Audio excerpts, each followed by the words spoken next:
Technology అంటేనే బాబు sir, బాబు sir అంటేనే technology. ఓ పిల్లగా, బాబు సార్ గురించి ఎరికైనా ముచ్చట మాకేంది నువ్వు చెప్పేది, కొత్త ముచ్చట ఏదన్నా చెప్పు అని అంటారా? జర్ర సైజుంది మీకోసానికనే ఈ వార్త తెచ్చిన. చంద్రాల్ సార్ చెప్పిన ఒక బంబాడు ముచ్చటున్న చూడు, అది ఇప్పుడు ఆంధ్రప్రదేశ్లో సంబరాలల్లో ముంచెత్తుతున్నదయ్యా అందరినీ. ఇప్పుడు బాబు సార్ చెప్పిన ఈ కాన్సెప్ట్తోనే ఆంధ్రప్రదేశ్లో అద్భుతాలు జరగబోతున్నాయట. చాలా మంది ఫిదా కాబోతున్నారట బాబు సార్ చెప్పిన మాట మీద. మీకు దండం పెడితే ఇంకా నేను లేట్ చేయకుండా తెచ్చిన వార్తను జప్పున చెప్తున్నా చూడుండ్రి. ఏపీ పబ్లిక్ చంద్రాల్ సార్ ఒక అద్భుతమైనటువంటి శుభవార్తను చెప్పిండు. రానున్న రోజులలో వాట్సాప్ గవర్నెన్స్ ద్వారా 500 సేవలను అందియబోతున్నట్లుగా చంద్రాల్ సార్ చెప్పుకుంటా వచ్చిండు. ఈ ముచ్చట ఇన్నోళ్ళు ప్రతి ఒక్కరు మస్తు హ్యాపీగా ఫీల్ గా పట్టిండ్రు. దీని మీద పబ్లిక్ అవగాహన కల్పించడానికి అధికారులకు సూతం ఆర్డర్లు ఇచ్చిండు చంద్రాల్ సారు. రాష్ట్రంలో వాట్సాప్ గవర్నెన్స్ టెక్నాలజీ పౌర సేవలు అందించడం మీద అధికారులతో సమీక్షను కూడా జరిపిండయ్యా చంద్రాల్ సారు.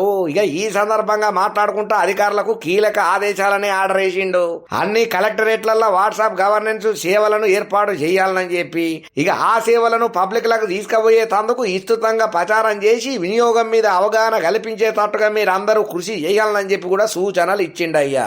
ప్రభుత్వ ఆఫీసులల్లా, రైతు బజార్లల్లా QR కోడ్ ను ఏర్పాటు చేయాలన్నారు. నిత్యావసర సామాన్లు ఏ అయితే ఉంటాయో ఆ ధరలను ఎప్పటికప్పుడు సమీక్షించాలని చెప్పి కూడా అధికారులకు చెప్పిండయ్యా చంద్రబాబు సారు. ఇక బెల్టు షాపుల ముచ్చట్లకత్తే ఉపేక్షించే సమస్యనే లేదని చెప్పి అధికారులతో చెప్పుకుంటూ వచ్చిండు సీఎం చంద్రాల్ సారు. దేశంలోనే ఫస్ట్ టైం మన మిత్ర పేరుతోని ఏపీ ప్రభుత్వం వాట్సాప్ గవర్నెన్స్ కు శ్రీకారం చుట్టిన సంగతి మన అందరికి ఎరికేందే. ఇక మంత్రి నారా లోకేష్ సారు దీన్ని ప్రారంభం చేసిండు. ఇక దీనికోసం వాట్సాప్ నెంబర్ ను 955-23-409ని రాష్ట్ర ప్రభుత్వ నెంబర్ గా కేటాయించింది. ఇక ఈ అకౌంట్ కి అయితే వెరిఫై ట్యాగ్ ఉన్నదన్నట్టు. పౌర సేవలను అందించుడుతో పాటు పబ్లిక్ నుంచి వినతులను కూడా స్వీకరించేందుకు వాళ్ళకు అవసరమైనటువంటి సమాచారాన్ని చేరవేసేందుకు ఈలుగా వాట్సాప్ గవర్నెన్స్ ను తీసుకొచ్చింది ప్రభుత్వం.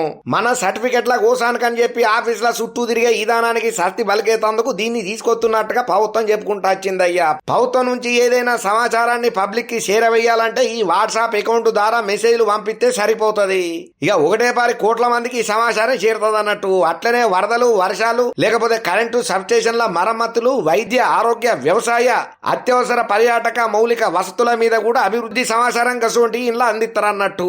ఇక ఫస్ట్ దశలనే 121 రకాల పౌర సేవలను ప్రభుత్వం అందియబోతున్నది. ఇక రెండో దశలో ఇంగిన్ని సేవలు అందుబాటులోకి తీసుకురాబోతున్నది. తొలి విడతల దేవాదాయ, ఇంధన, ఏపీఎస్ఆర్టీసీ, రెవెన్యూ, మున్సిపల్ తదితర శాఖలలో ఈ సేవలు మొదలు కాబోతున్నాయ్యా.